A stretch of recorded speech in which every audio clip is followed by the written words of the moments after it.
আসসালামু আলাইকুম। এখন শুনবেন সংবাদ শিরোনাম। কুচকাওয়াজে শৌর্য আর বীরত্ব উপস্থাপন, ভারী যুদ্ধাস্ত্রের শক্তিমত্তা প্রদর্শন, নিরাপদ সুরক্ষিত রাষ্ট্র গড়ার প্রত্যয়। ৭১-এর সূর্য সন্তানদের প্রতি শ্রদ্ধা, ফ্যাসিস্ট মুক্ত মানবিক দেশ গঠনের প্রত্যাশা রাজনীতিক ও সাধারণ মানুষের। বাস ডুবিতে নিহতদের বাড়িতে শোকের মাতম, ২৬ জনের মধ্যে একজনের মরদেহ হস্তান্তর হয়নি এখনো, কয়েকজনের দাবি। ডিজিএফআইয়ের সাবেক মহাপরিচালক মামুন খালেদের ৫ দিনের রিমান্ড, খালেদা জিয়াকে বাসা থেকে বের করার সহযোগী তিনি বললেন আইনজীবী। এতক্ষণ শুনছিলেন সংবাদ শিরোনাম, এবারে শুনবেন বিস্তারিত। স্কয়ারের কুচকাওয়াজে প্রথমেই যোগ দেন প্রধানমন্ত্রী তারেক রহমান, যাকে প্যারেড গ্রাউন্ডে স্বাগত জানান তিন বাহিনী প্রধান ও মুক্তিযুদ্ধ বিষয়ক মন্ত্রণালয়ের মন্ত্রী প্রতিমন্ত্রী।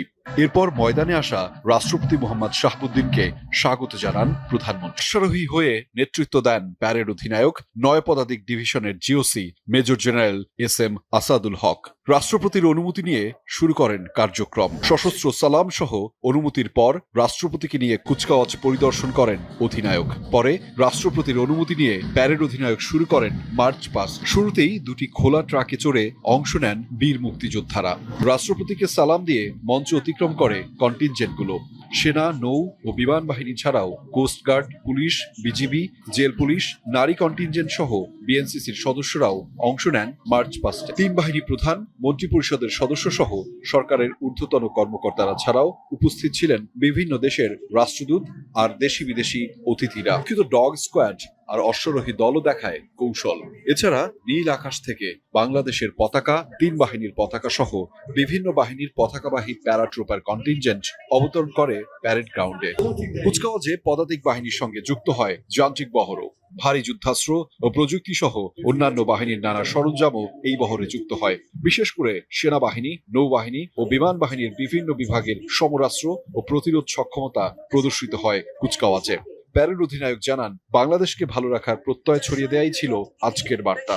ও সুশৃঙ্খল কুচকাওয়াজের পর প্যারেড স্কয়ারের আকাশ বর্ণিল হতে শুরু করে বিমান বাহিনী সহ বিভিন্ন বাহিনীর শৈল্পিক ও নান্দনিক উপস্থাপনায়। লাল সবুজ পতাকা ছাড়াও তিন বাহিনীর পতাকা নিয়ে বাংলার আকাশকে মুক্ত রাখার প্রত্যয় ছিল সকলেরই।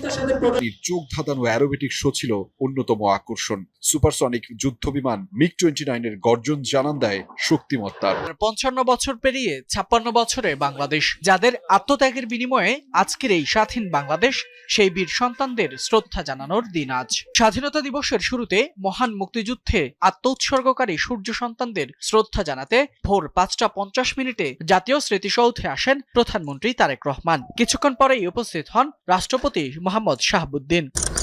ভোর ৬টায় গভীর শ্রদ্ধা, নীরব অভিবাদন এবং পুষ্পস্তবক অর্পণের মধ্য দিয়ে রাষ্ট্রপতি মোহাম্মদ শাহাবুদ্দিন ও প্রধানমন্ত্রী তারেক রহমান স্মরণ করেন জাতির শ্রেষ্ঠ সন্তানদের। এ সময় কিছুক্ষণ নীরবে দাঁড়িয়ে থাকেন রাষ্ট্রপতি ও প্রধানমন্ত্রী। বিউগলে বেজে ওঠে করুণ সুর। এরপরই মন্ত্রিপরিষদ সদস্যদের নিয়ে শ্রদ্ধা জানান প্রধানমন্ত্রী। শহীদদের রুহের মাগফিরাত কামনায় দোয়া মোনাজাত করেন তিনি। পরে মুক্তিযোদ্ধা পরিবার ও বিদেশি কূটনীতিকদের সাথে কুশল বিনিময় করেন তারেক রহমান। এরপর পরিদর্শন বইয়ে সই করেন রাষ্ট্রপতি ও প্রধানমন্ত্রী। জাতির সূর্য সন্তানদের প্রতি আরো শ্রদ্ধা জানান সংসদের স্পিকার, ডেপুটি স্পিকার। রাষ্ট্রীয় আচারের অংশ হিসেবে শ্রদ্ধা নিবেদন করেন বিরোধী দলীয় নেতা ডাক্তার শফিকুর রহমানের নেতৃত্বে জামায়াত ইসলামী ও এনসিপির নেতারা। এ সময় তারা শহীদদের আত্মার মাগফিরাত কামনায় দোয়া মোনাজাত করেন। আনুষ্ঠানিকতা শেষে সাংবাদিকদের সাথে কথা বলেন স্থানীয় সরকার মন্ত্রী ও বিএনপির মহাসচিব মির্জা ফখরুল ইসলাম আলমগীর। বলেন, ফ্যাসিস্ট মুক্ত পরিবেশে স্বাধীনতা দিবস পালনের মধ্য দিয়ে নতুন বাংলাদেশ গড়ে তুলতে শপথ নিয়েছে সরকার।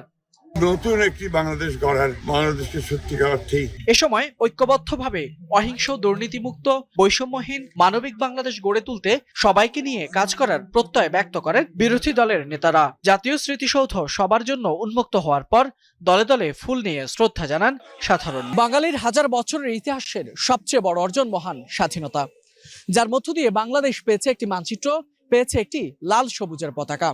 তবে স্বাধীনতার অর্ধশত বছর পেরিয়ে গেলেও মহান মুক্তিযুদ্ধের শহীদদের আকাঙ্ক্ষার বাংলাদেশ কতটা বাস্তবায়িত হয়েছে, সেই প্রশ্ন করেও দৌলতদিয়া ঘাটে ঠেকাতে পারেননি এতগুলো মৃত্যু। শেষ মুহূর্ত পর্যন্ত যাত্রীদের বাঁচানোর চেষ্টা করেছিলেন চালক, কিন্তু হঠাৎ নিয়ন্ত্রণ হারায় বাস। চোখের সামনেই ঢাল বেয়ে পদ্মায় তলিয়ে যায় যানটি।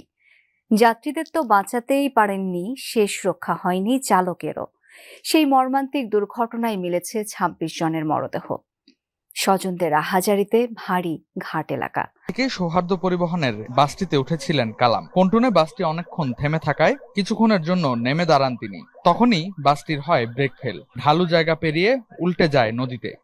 ড্রাইভার ব্রেকে খাড়া রয়েছে, ব্রেকে পা দিয়ে খাড়া রয়েছে, মানে ও দাঁড়াই গেছে পাড়া দিয়ে, কিছু তাও ব্রেকে কোনো কাজ করে নাই। অটোতে মানে কয়েক সেকেন্ড, মানে দেখলে বোঝা যাবে না কয়েক সেকেন্ডের ভিতরে কাহিনী, 30 সেকেন্ডের ভিতরে মানে নাই গাড়ি পানির তলে।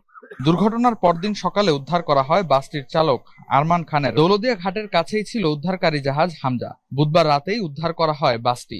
এরপর থেকেই নদীতে চলে ডুবুরিদের তল্লাশি। একে একে 19 জনের লাশ উদ্ধার করা হয় রাতেই। ভোরের আলো ফোটার সঙ্গে সঙ্গে আবারও স্বজনদের ভিড় আহাজারি। তখনও নিখোঁজ অনেকেই। এই বাসে উঠেছে, মানে এই যে ব্যাগটা নিয়ে আইছিল বাইকতে, সে বাইকতে হলো একটা প্লাস্টিকের ব্যাগ, একটা কাপড় আর একটা হলো শার্ট। ওই ছাদ দিয়ে আমরা চিনছি। আসার পরে অনেক খোঁজাখুঁজি, ধরুন অনেক কিছু হলো, রাত ভর বৃষ্টি, ঝড় বৃষ্টির ভিতরে থাকার পরে সকালে ভোরের দিকে আমাদের একটা লাশ পেলাম, চাচির লাশটা পাওয়া গেছে। নিখোঁজদের তালিকা করে আবারও নদীতে নামে ডুবুরি দল। উদ্ধার করা হয় মোট 26 জনের মরদেহ।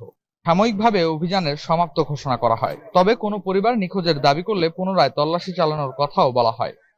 আর কোনো সন্দেহভাজন কোনো নিখোঁজ ব্যক্তিকে এখানে আছেন কি নাই এটা নিশ্চিত করে আমরা স্যারদের নির্দেশনা অনুযায়ী এবং সদয় অনুমতিক্রমে উদ্ধার কাজ সমাপ্ত করব। স্থানীয়রা জানান, প্রায় ছোট বড় দুর্ঘটনা হয় এইসব ঘাটগুলোয়, যার বেশিরভাগই ঘটে অসতর্কতার কারণে। অব্যবস্থাপনার কারণে এই দুর্ঘটনা ঘটে। ফায়ার সাবেক মহাপরিচালক অবসরপ্রাপ্ত লেফটেন্যান্ট জেনারেল মামুন খালেদকে 5 দিনের রিমান্ড দিয়েছেন ঢাকার চিফ মেট্রোপলিটন ম্যাজিস্ট্রেট আদালত। জুলাইয়ের একটি হত্যা মামলায় তার 7 দিনের রিমান্ড আবেদন করেছিল পুলিশ। শুনানিতে রাষ্ট্রপক্ষের আইনজীবী বলেন, আয়নাঘরের মূল হোতাদের একজন ছিলেন এই মামুন খালেদ। খালেদা জিয়াকে সেনানিবাসের বাসা থেকে বের করে দেওয়ার ঘটনায়ও ভূমিকা ছিল তার, যদিও আদালতে নিজেকে নির্দোষ দাবি করেন তিনি। ডিজিএফআইয়ের সাবেক মহাপরিচালক শেখ মামুন খালেদকে আটক করে গোয়েন্দা পুলিশ। তার বিরুদ্ধে জলসিঁড়ি আবাসন প্রকল্পে অনিয়ম, শতবিঘা জমি দখল সহ অনেক দুর্নীতি এবং গুমের অভিযোগ ছিল। বৃহস্পতিবার মামুন খালেদকে তোলা হয় ঢাকার চিফ মেট্রোপলিটন ম্যাজিস্ট্রেট আদালতে।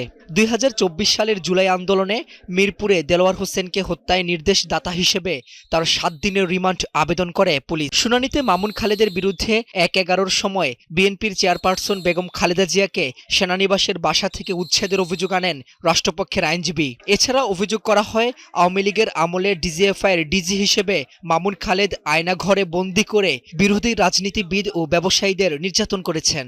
জলসিঁড়ি আবাসন প্রকল্পে শত কোটি টাকা অনিয়ম,